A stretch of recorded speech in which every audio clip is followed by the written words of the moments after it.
My foot was a balloon.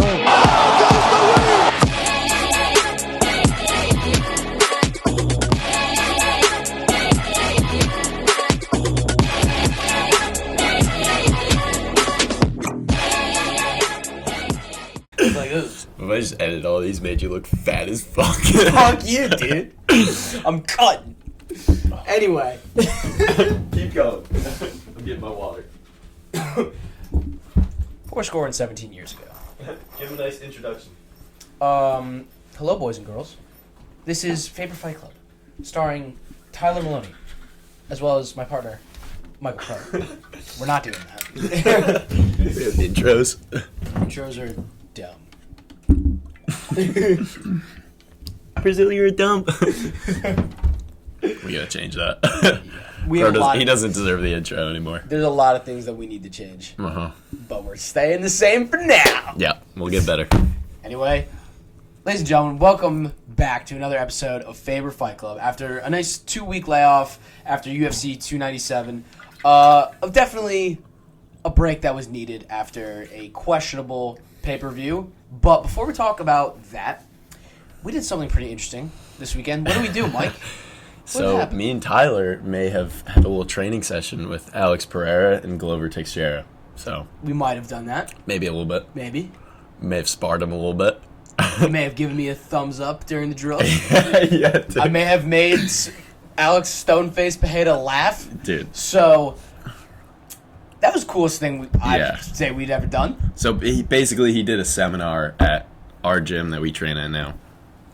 Because our coach is boys with Glover, and Alex is at Glover's gym now. So they came over. He ran a seminar, and then Glover sold some gloves for charity. But it was sick. Like they had us. He was showing us techniques. So we were like drilling, and then he was like, "All right, now we're just gonna let anyone that wants to like get in with Pereira get a light spar in." And we were all like. It's like, Ty, get the phone. Well, I was on day 3, so Yeah. no sparring for me of any kind. But watching that guy go to work on you was hilarious. And what was also crazy was there was one guy who, at the gym, he went a little too crazy with Pereira, and he learned really quickly, don't do that. He got sparked in front of everybody at the gym. It was literally like a once in a lifetime thing, like just doing that, like being a part of it. Super sick. I also will say it's like in comparison to like say a NBA superstar, an NFL player or whatever, when those guys do those like sessions, it's also either for kids, but it's also a coach who's running it. Uh-huh. Pereira and Glover were literally doing the drills, and Glover and Pereira were instructing us and vividly taking it so seriously, watching how we improved on the drills. And even at the end, with the Q&A session, like he sat on the floor with us. Yeah. You know, and Pereira's, 6'4", or 230, beast. He's a big like, boy. Guy's larger than life. And the Q&A is just us sitting in a circle together. Yeah. It humanized him. And a lot of those guys who are like big superstars, there's the flash, there's like all this shit that goes with it. Yeah. And with him, it was like no, like he's just still a regular ass dude, even though he's not. But he was one of us. Yeah. He was just training with us that day. I think part of that is like the MMA community. I think it's like different because like he comes around and he knows like some of these kids like could be on the same track that I'm going to. And like remember you were saying with the gloves, he was like get people training. Like if people are struggling, like give them some gloves, bring them to the gym, things like that. Like the MMA community is like a little different because like so many people play football and stuff like that, and it's like, you know, like what are the odds you make it to the NFL or anything like that? But like in MMA, like it's so difficult and like so few people can do it that like the people that are actually training and doing it like genuinely you have a chance. Yeah, and there's other promotions, not just the NFL, you know, there's PFL, all that shit. So but also like just to keep the Poetan like thing alive, everything that you would think he was and everything he was exactly that and more. Yeah. And he says he did the Chama thing a couple times. Yeah, he's like Chama. It was like But I mean, it was that was an experience of a lifetime. It was unbelievable, unforgettable. Throw that picture of us with Glover up right now. Throw that up. That was some sexy boys. That was sick. That was awesome. That 2-hour period was way more fun and way more interesting than UFC 297, unfortunately. Just a underwhelming card, but a great main event that ended it. So it didn't end with a sour taste, but the card as a whole, Evloev and Allen was a relatively disappointing fight. Evloev won a relatively poor decision. Dude, whatever. Didn't you say Allen rocked him for a minute and then they called there was the Dagestani or the Russian just put my hands on the ground. Oh, I'm a downed opponent. And he was playing. He was playing the game. He was playing the game with it, and Allen was rocking him with knees, and then Mark Goddard. Guys, stop. He stepped in. Guys. And it was like, no, you can't do that. And literally, I think they're gonna change unified rules because it's such bullshit. Because Arnaldo should have got a finish, but lose the decision. Really thought he would, dude. Yeah, it's tough. Chris Curtis fight was pretty bland. Whatever. I mean, there was action, but it was like for a pay-per-view fight, you expect more, and then he's not like that guy. No, but even with Mike Malott. A lot of people were there for Mike Malott, and then Neil Magny just gets a finish win at the end. Mike was cooking, and it was what did he do? He jumped guillotine, and then it was like, and then Neil, Neil, bro, he's got that gas tank for days, so he just slamming him, and then it was like, Mike, and then he just kind of dazed off. Whatever, it is what it is. There, I don't happens. It happens. I just didn't. You were expecting more with Mike Malott to be like, he's gonna go and finish Neil. He's gonna kill this guy, and he dominated for most of the fight. But that's something that really that hurts. Canadian MMA, 0-for-7, tough. That's crazy, tough for bro. The Canadians. It's usually the opposite. Usually they always win. They always win. Yeah. The Canadians, tough. There's some Canadian dude who had a lay with all of them. It's hitting, dude. It's so hitting. Dude, that's... His friends are like, fuck you. But that's unfortunate. And now the most disappointing part, Mayra Bueno Silva and Raquel Pennington with just the snooze fest of all snooze fests. And Raquel is the bantamweight champion of the world. Good for her. Obviously, congrats. Not the best. But, man, the fall off from Amanda Nunes, man, she really ran shit in this division. Yeah, we took it for granted. Holy cow, man. I mean, and these two just put on a completely just... It was just clinch. All they did was clinch. The entire time. And that's what you do when you're fucking scared. You're not good. And, I mean, it just, whatever... hopefully, if Juliana Pena wins, I actually would say that'd be exciting. But I do want to say too, just quickly on it, bro. Before the fight, first of all, we were gassing it up last episode, 100%. And before the fight, Matt and them, they're like, "Who are these bitches?" I'm like, "All right, listen, both of these girls have been training their whole lives to attain this dream of getting a world championship, and neither of them have done it. So it's not like one's the champ and they're defending. They're both." Trying to be the champion right now, and then in the pre-fight, Bruce Buffer's yelling their names, and they're all this energy. I was like, this is it. They're both gonna lay their shit on the line, and then they go out there and jab, clinch, knee. It was just how that you're fight for your fucking dream that, dude. Yeah, just it was unbelievably. I mean, dude, disappointing. how can I? It sucks because I can't celebrate an American champion. That's all I want to do, and it's okay, Raquel, whatever, I guess. Good for her. Good for her. It's just from a competitive standpoint, one of the most disappointing. Sucks. Yeah, but that was a moment. It could have been a moment. It could have been cool, and it just really wasn't. And let's never talk about it again. We're done. But the main event with Sean Strickland and Duplesis was a fantastic fight. Mm-hmm. Really great fight, really high-level stuff, and both of them, I think, really proved... Because there were a lot of questions about how elite these guys really were in the division. Both those guys are at the top of the division. They're both elite, and Drakus ended up getting the split decision win, and it was... I could see it go either way. Me too. I really could, and there are people Sean robbed. No robberies. There's no that fight was so goddamn close that it could have gone any way. I did think Sean looked great to start. He looked so good to start the fight, and Drake's even said he was in trouble and he had to get it going, and Like Dricus' new nose, man. Yeah, man, but the gas tank was real. He had it, and I mean, both of them were busted up, and Dricus landed some big shots in that fight. And I'll say, Dricus' his takedowns were huge, and his offensive grappling is very good. I like one of them. Because Sean's defensive grappling is elite. It's like literally, it's like top. He doesn't get taken down, and for Dricus to be able to do that, like, was super impressive, and it definitely helped him on the judges' scorecards. Man, it's literally a 50-50 fight, and I wouldn't hate a rematch. I wouldn't hate it at all. I would agree. Just the only reason you don't do it is because there's more exciting fights now. Yeah, well, now I like what Dana said. If Izzy and Dricus is a possibility for UFC 300, that's the one you got to pick. Or like Hamzat with one of them. Hamzat definitely with one of them. It's just they're more exciting than the yes, rematch. But also I think now it's literally if Whitaker goes out or if Costa goes out there and because they're fighting in 2 weeks, dude, like apparently whoever wins, he hasn't signed that shit. He did, and he might pull out. We'll wait. There's rumors. I'm not gonna say it. I really am praying he doesn't because he is fun. It's like, bro, you gotta fight, dude. Whatever. That's Paulo though. We'll get to that. But if Whitaker wins, this should be Whitaker versus Sean, or if Paulo wins. So like whoever does there, that'd be a great fight. But I still would say like you gotta give Dricus his props, man. Like he's done nothing but win in the UFC. He's not dumb. I mean this is his closest fight.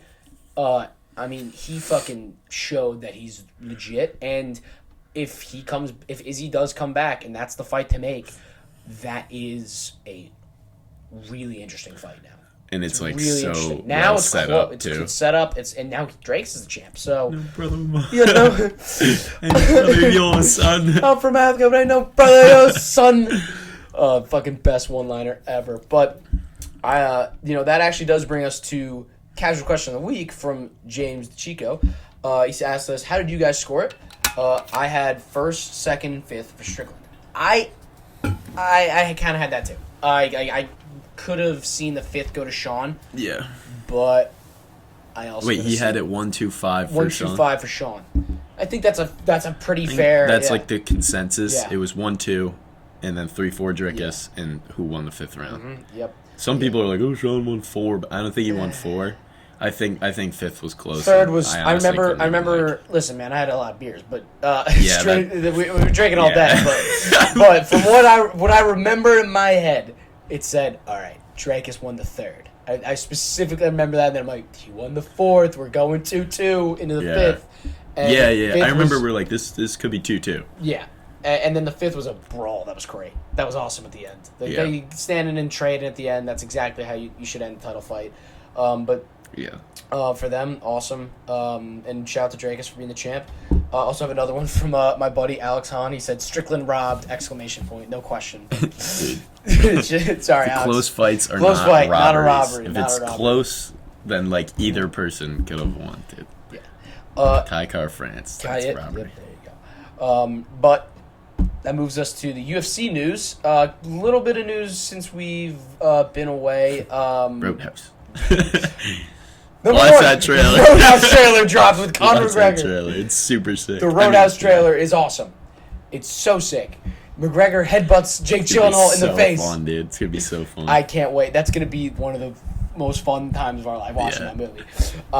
That wasn't even in my list. I know. You mentioned that. I was like, I gotta mention that. But the BMF belt is back. Justin Gaethje versus Max Holloway on UFC 300. Very much saved the main card with that. That was needed because then you can now the Zhang Weili fight. It's not as prominent. Now you can do the Gaethje Holloway fight, which is huge. No main event yet for UFC 300, but it's coming. Also on UFC 300, Diego Lopez, my boy, the most exciting fighter on the planet. He's getting a shot at the rankings against Sadiq Youssef at featherweight. That's awesome. A banger. That's a dude. Sadiq's this is why UFC 300 is going to be awesome. That's like the third prelim. Yeah. The prelims are so loaded for UFC 300. It's not even fun. It's a tough one for casuals, I would say. Kayla Harrison. But that also brings us to... Like, they don't care. Well, no, but Holly this is huge, though. Everyone knows I don't think the casual... It depends what type of casuals we're talking about. But Kayla Harrison used to be a PFL, was supposed to be the second best fighter in the world. She fought at 155 and 145. Basically dominant. She did have one loss, but they were going to set up a fight between her and Amanda Nunes before Amanda lost. And now, with the whole PFL thing, they had big plays for Kayla. Dana poaches her from the PFL, making another power move. This is what Dana does. Oh, yeah. Brings her in to fight against Holly Holm, which, we said it, was the shot that this division needed. If Kayla Harrison can make weight, which is going to be hard. Yeah, she fights at freaking 45, right? In 55. The PFL? She fought at 55. Wow. So she's got to make 35. She probably didn't cut anything, but like... She probably cut, yeah. She probably cut like 10 pounds. She's a big girl, though. Yeah, dude. She's a big girl. She's She's got to fighting make at weight. 25, right? 35. She's fighting at 35. So she can make that. She can make 35. Yeah, we'll see, dude. It be might be a reason to bet against her because she's a fat favorite. But Holly's old. But Holly's a vet still. So, Holly, like, you Holly gotta got show subbed up. by Mayra Buena Silva. So Yeah, but like she's Holly Holm, bro. She's not like on the ground, you know. well, that's whatever. Well, that's why the odds around. are like this. But I'm saying if the Kayla shows up all like, you know, that's true. And she's not fought a UFC girl like Holly. But Kayla could be like the next female superstar in the UFC for sure, which would be insane. That'd be awesome. But yeah, that's the UFC news. Hopefully, we have more news, more exciting news coming soon from Dana. Yeah. UFC 300 main event. Please don't be Bilal and Leon. Please. There's like no way it's not, dude. We're giving Bilal the most prime spot it could be Drakus. in the past 10 years, dude. No, we're pushing it to the summer. Do it. Yes. Everyone wants it except Bilal. Even Leon's probably like, all right, it's fine. What, to have him fight on 300? Yeah, Leon's probably like, yeah, I want to do it in the back of his head, but he's like, I would understand if they moved me. He was probably like, oh, let me fight Islam, and they're like, dude, you gotta fight Bilal. You gotta do it, man. Oh. We can't do it, and he's like, fuck. That would be sick. Izzy Drakus 300 would be sick. Izzy Drakus would be the perfect headlining fight. It would make it a UFC 300 too. It would round out Bilal's UFC 300 perfectly. If Bilal's announced it, I think they're really gonna push for it. I think they're really gonna push for that. Bilal's the biggest op right now. Get him out! Enough of them.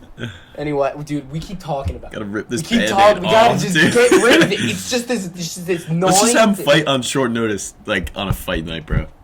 Leon versus Bilal. Next week.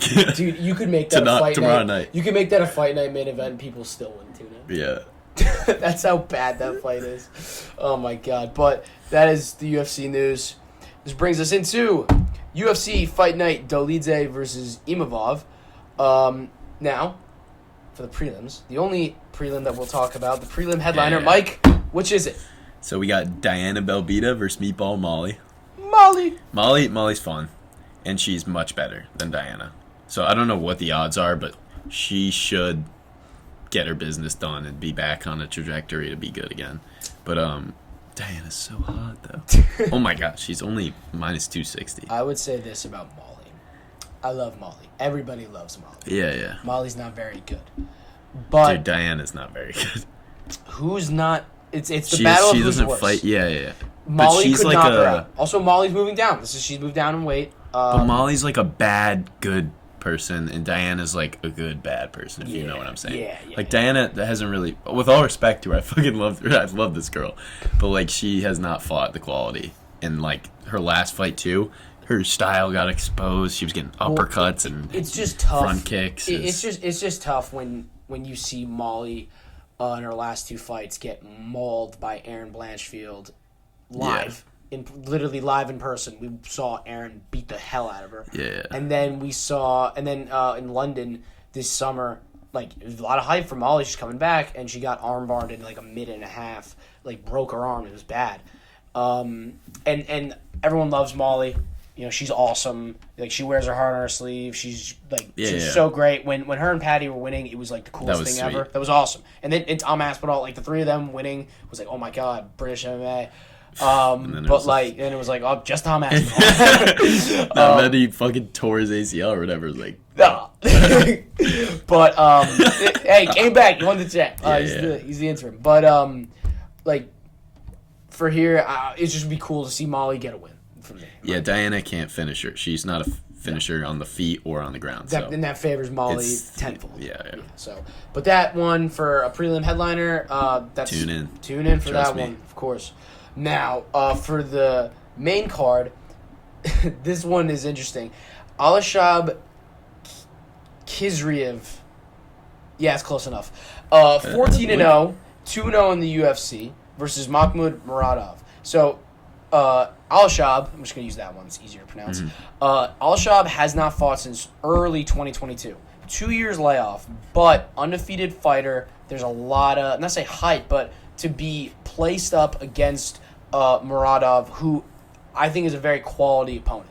Mahmoud Muradov is a very good fighter. He's not a guy who I don't think is going to be in the rankings, but middleweight's very deep right now. Yeah. He's a guy who's tough, though, and he's not an easy out. And for Alashab to be taking him on in his return, that's what promotion thinks of him. So for me, that's something interesting to watch. I don't really know who would win here. Him being a favorite, him getting Muradov to win.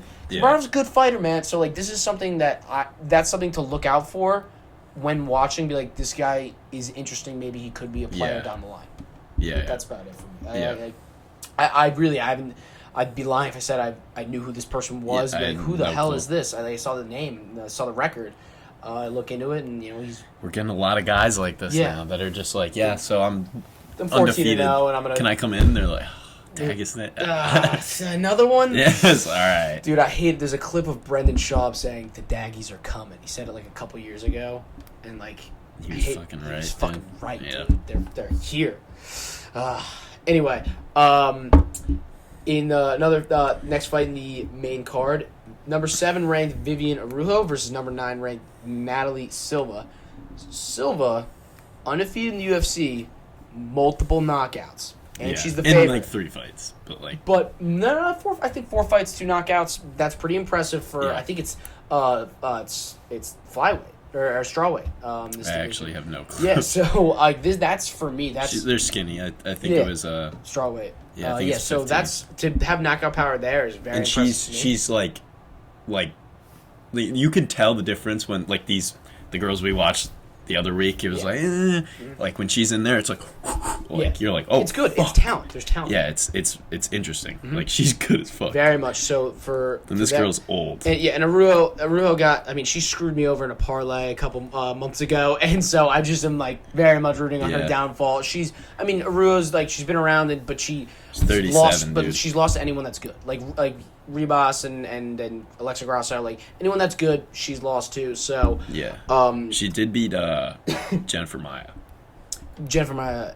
That's the parlay that I lost. Oh, fuck. So that's why I'm like, whatever. Yeah. But for that one, should be fun to watch. It should be. I think it's a rankings fight, so it should be interesting. Hopefully we striking. Yeah, hopefully get some good striking. Good striking. I'm definitely if Silva wins now, they're like, oh, she's interesting. Yeah, and if she gets a highlight, and you're like, okay, she's undefeated now and has these highlight KOs. Well, undefeated in the UFC. But she's 16-5-1 total. But again, someone that's interesting to look at. Mm-hmm. For the card. For the third fight, Randy Brown versus Muslim Salikov. I actually think this is an entertaining one. Mm-hmm. Both these guys are very much journeymen. Randy Brown's actually, I think he's 5-1 his last 6, but he's not. I mean, he got knocked clean out by Jack Della. Like Randy Brown is a really interesting fighter. He's like 6'3", super long.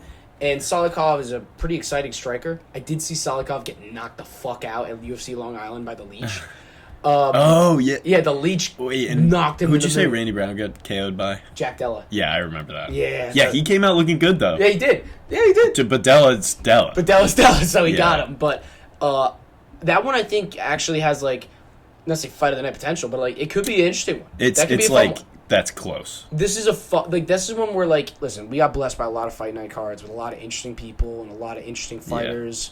Towards the end of the year, we had some great fight nights. This one is not a name. There's not a lot of name guys, but this is one where I'm like, that's a fun fight. It should be just good fights. This is a good fight. This one is a good fight. Also, Randy Brown, if you look at his record, there's nothing really he's only lost to he lost to Nico Price.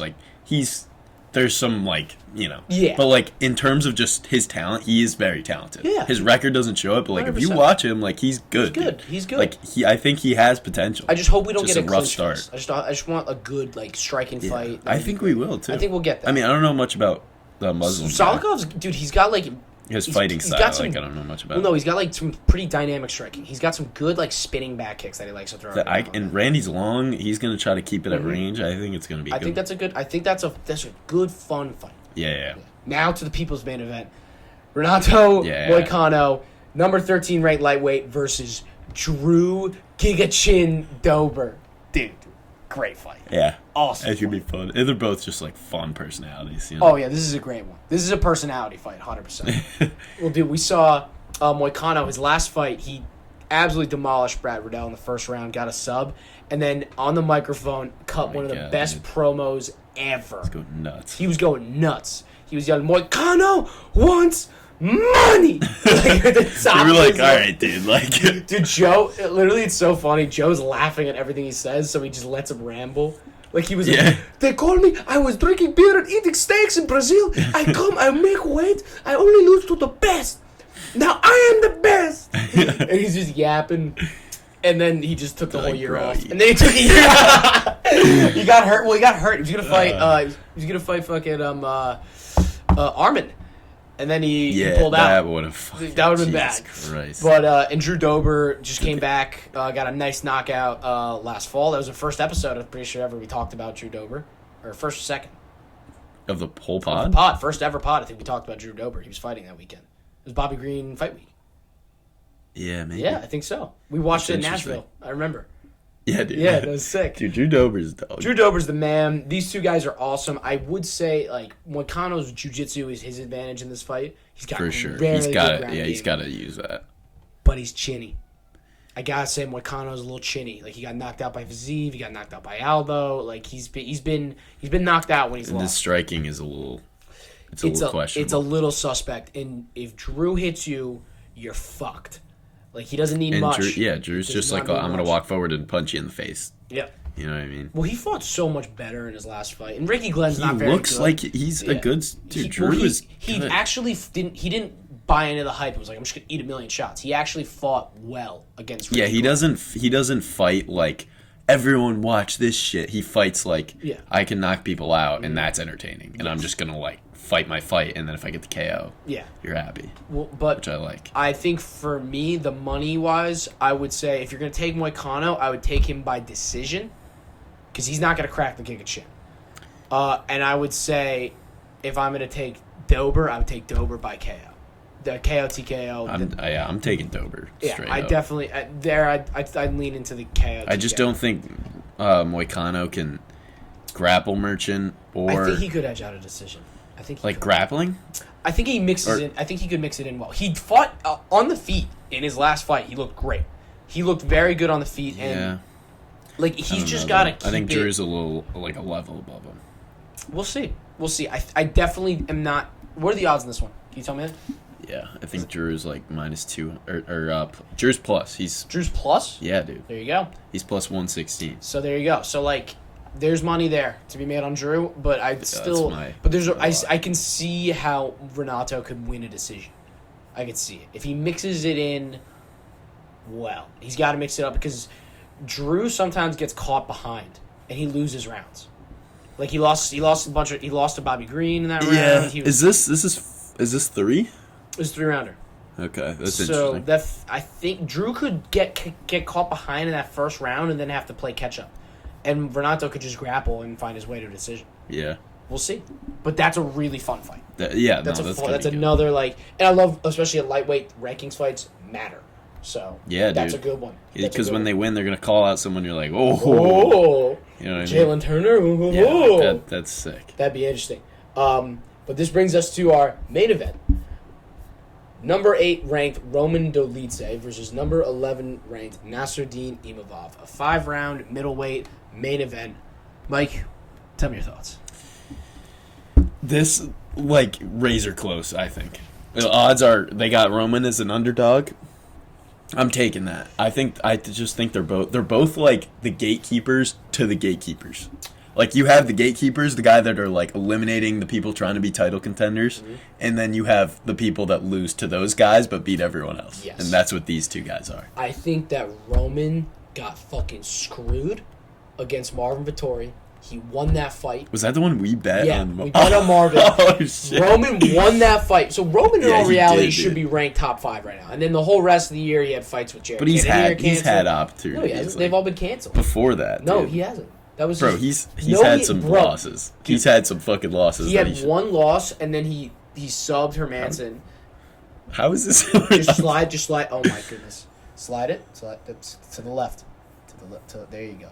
I'm telling you, I checked it out. He's 12-2, and he's got, I think, what, 5 or... He lost to someone that I was like... Yeah, he lost, and then he just kept winning. He lost early in his UFC career. Oh, wait. I thought he lost to Jack Hermanson. No, he smoked Jack Hermanson. Yeah, okay, So, like, that's what I mean. So, he should have been ranked top 5. He got screwed, and then this whole past year, he's had fights booked, and they get canceled. So... Trevor Giles. It's decision. It's early too. Decision. Also, like, I do think he's better than. Like, I don't really see the line. Like, I don't see why they have him as an underdog. Imavov is what. Here's what I think they're seeing. Imavov is extremely talented. He's extremely talented. He's a great striker. He fights long. He's lean. He has that, like, hands down kind of style, and he's relatively exciting when he gets to dictate the fight. The reason why I favor Roman is because Imavov got absolutely fucking dogged by Sean Strickland. And even in a fight that he won against Joaquin Buckley, I remember watching this, Buckley kind of dogged his way back into the fight. And I just don't see... I see Imavov has a ton of talent. I don't think he has the edge to win. And I think that Dolidze... I think Dolidze is a dog. I think he's pretty fucking good. Yeah, dude. I don't think he's a title He doesn't take contender. a second off. He was walking Marvin down the whole fucking fight. Yeah, remember how he ended that fight? Like, he won. Yeah. There's no way he didn't win that fight. We won a lot of money because he lost, but... Marvin, no one out-dogs or punch. You know, Marvin wins those fights. Yeah, he does, bro. Marvin is the most overrated middleweight. I know. Ever. The only reason he wins is because he's got a fucking fat head, and he just walks forward and lands shots and doesn't get KO'd. And Roman fucking sent him on his back feet. I will say this though about this fight is the winner of it proves they're actually good, in my opinion. Yeah. Because as much as I would say Roman won the fight, I don't hold a lot of stock in Jack Hermanson. I don't hold a lot of stock in Marvin Vettori. I think Jack Hermanson's pretty good. I think that's a significant win. And subbing him was impressive as well. Yeah. And for Imavov, his last win is Buckley. Yeah, dude. Don't hold a lot of stock in middleweight Buckley. And then he was beating Chris Curtis, and then they had the stoppage. Like, he won the first round against Chris Curtis. Mm-hmm. I just don't. I right now with these two, it's a good main event to find out who's actually good, because Imavov got fucking worked by Strickland. Yeah. Just absolutely worked on short notice. Strickland too, fat 205 Strickland. Yeah, and he worked his ass. But that's also because Sean's the man. Sean's that good. So for here, I'm taking Dolidze. I think I'm plus money 100%. for Dolidze, 100%. If you could parlay Dober Dolidze and make a pretty fat chunk of change this weekend, and that's my pick for this weekend. I think so. That's your Faber lock. Yeah, fuck it. Why not? I think you got to throw just Molly in there too for extra money, because fuck it. Why not? Fuck it. She's good. Fuck it. She's much better than the only way she loses is if it's just because the sport's wild and it's like, oh my god, no way, like a fucking Mike Malott shit. Yeah. Molly's winning. I think Roman's much better, and I think Drew's gonna win. Fuck it. Yeah, that's 10 to win 57. I'm in. I'm all in. I mean, take my money. Take it. I will say though, for the main card, definitely a good entertainment value. I'd still. This is a good one to just watch. I'm gonna be honest. I did 297 left a not a sour taste in my mouth. It was just like man, you get so excited. Yeah, and that was the first big pay-per-view of the year, yeah. And listen, man, I've been disappointed by fights before. Don't get me wrong, but I was just like, I was and I am complaining, even though I know that the next 3 pay-per-views are fucking sick.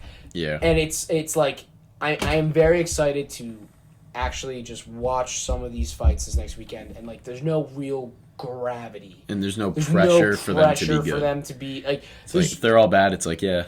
It's whatever. It's a fight night. It's a chill watch. That's what you need the fight nights for sometimes. Fight nights gotta, because sometimes we get so amped up and excited about these fights that like when they don't deliver, it ruins things.